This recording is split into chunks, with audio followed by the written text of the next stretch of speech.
If I do an interview, the question is, why you? With respect, you know how people see you. Spell it out.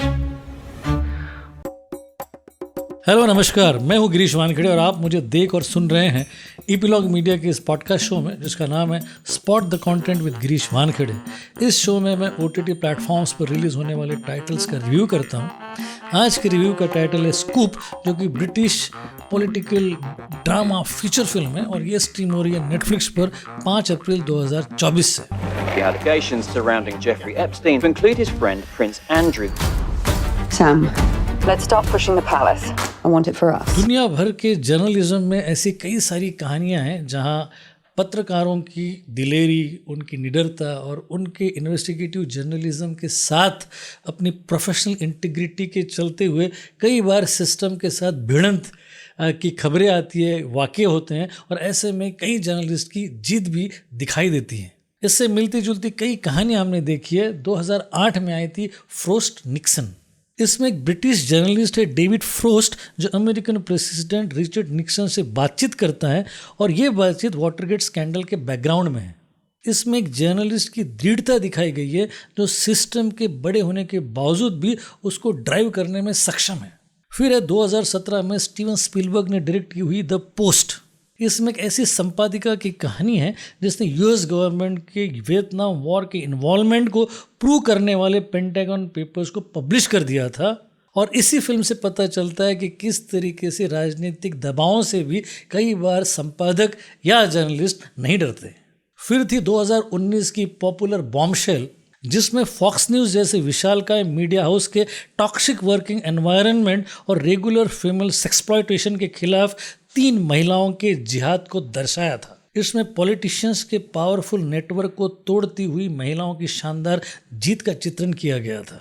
फिर है 2022 में प्रदर्शित और हाल ही में Netflix पर release होने वाली शी सेड, जिसमें हार्वी वाइनस्टाइन के कुख्यात सेक्सुअल अब्यूज़ को इन्वेस्टिगेटिव जर्नलिज्म में लिप्त 2 महिला पत्रकारों की कहानी है जो सत्य की खोज में किसी भी दबाव और आमिषों का शिकार नहीं होती। इन सारी कहानियों में बड़े जायंट ऑर्गेनाइजेशंस या बड़े विलेंस के खिलाफ महिला पत्रकारों के संघर्षों की और जिद की कहानियां हैं और इन्हीं कहानियों में उनकी क्षमता का भी वर्णन है जो कभी भी किसी के दबाव में नहीं आती और इनकी इसी ऑनेस्टी और प्रोफेशनल इंटीग्रिटी को एक स्टेप आगे ले जाती है ये नई कहानी स्कूप, जिसमें मॉडर्न जर्नलिज्म में आर्ट ऑफ निगोशिएशन के लिए मानो ये एक नई केस स्टडी हो।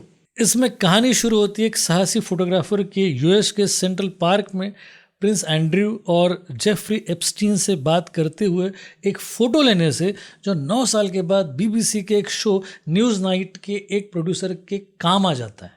इसमें जेफरी एप्स्टीन एक सेक्स ऑफेंडर है जो नाबालिग लड़कियों को कई बड़े लोगों को सप्लाई करता है, जिसमें प्रिंस एंड्रयू, जो कि क्वीन एलिजाबेथ के तीसरे बेटे हैं और ब्रिटिश रॉयल फैमिली से, उनका भी समावेश है। उनकी एक प्राइवेट सेक्रेटरी है जो इनको निरंतर शील्ड कर रही है और अपने एक पीआर सेक्रेटरी के साथ या पीआर मैनेजमेंट के साथ, पब्लिक रिलेशन टीम के साथ उनकी इमेज बिल्डिंग कर रही है। उससे निगोशिएट कर रही है बीबीसी के इस शो की एक निगोशिएटर, जो उसको भी उसके सिंगल मदर होने की बात का वास्ता देकर इमोशनली उससे रिलेट करने की कोशिश कर रही है। अब इस प्रिंस एंड्रयू के उस आरोपी के साथ फोटोग्राफ में आने के बाद जो उनकी लोकप्रियता घटी है, उसका सही अवलोकन तभी हो सकता है जब प्रिंस एंड्रयू खुद कैमरे के सामने आए। ऐसे में उनकी सेक्रेटरी और प्राइवेट स्टाफ की फौज को बीबीसी के निगोशिएटर, उनके प्रोड्यूसर और उसकी होस्ट द्वारा कन्विंस करना किसी पहाड़ की चोटी पर पहुंचने जैसा ही था।